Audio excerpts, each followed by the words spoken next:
one interesting thing is, how is it that China, Japan, countries like this have managed to stay out of this ecosystem and build their own narrative of the history, which India or the Latin American countries or even the African countries are unable to do?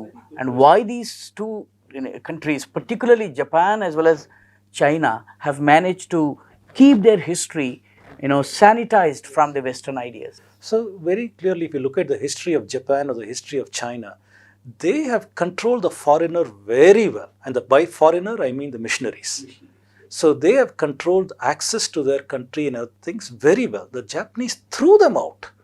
Although they went through a period of modernization, the missionaries tried to bring in their noxious ideas over there to control their minds also, away from Shintoism and Buddhism and other ideas.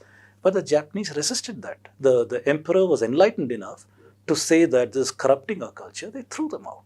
So Japan was forced to open after the defeat in World War II. Only then this Americanization and other things have come in. But even then, their nationalist idea is very, very strong. They remain very, very strong. Yes, and they remain true to their history, the narrative. They control that. And the same thing with China. China has had a very strong identity about who they are as a people. The British have tried to colonize them through Canton, the Shanghai, and all those kind of Hong Kong, those places. They made them into drug addicts. They used opium that was grown in India was used to control those people over there. But eventually, the Chinese also have managed to control their identity. They control the narrative, and they're not going to corrupt it to suit anybody. However, in India, we have been kicked around by these five forces. And today, we don't find the willpower in the people who can change the policy to policymakers who understand these forces, these five forces I'm talking, and going and changing the narrative. That is not happening.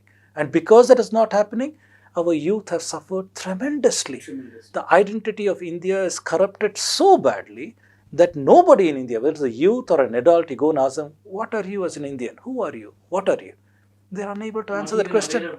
No, nobody can connect to the ancient civilization. Nobody can say, I am a proud and grateful inheritor of this civilization of my ancestors. Because we have all been deracinated. We have all been removed from Sanskrit. We have all been removed from the culture of the country. Everything has become alien for us. We have been deprogrammed to reject our ways, have a Pavlovian response. The minute somebody says Hinduism, you say communal. Where does that come from? That is the deprogramming that these five forces have done to us. So the youth has got no idea about their identity. They have no idea they've been played around. They have no idea they've been programmed, deprogrammed by the media, textbook, vested interest to react in this manner. Yes.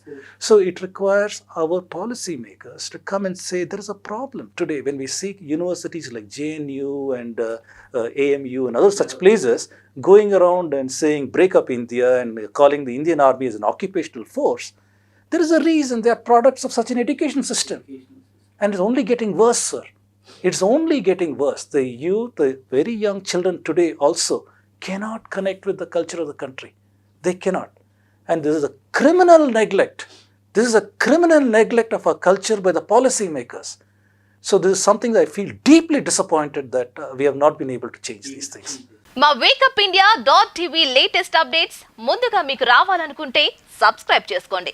అలాగే పక్కనున్న bell icon ను click చేస్తే all, personalised, నన్ అనే options వస్తాయి. అందులో all అనే option పై click చేయండి.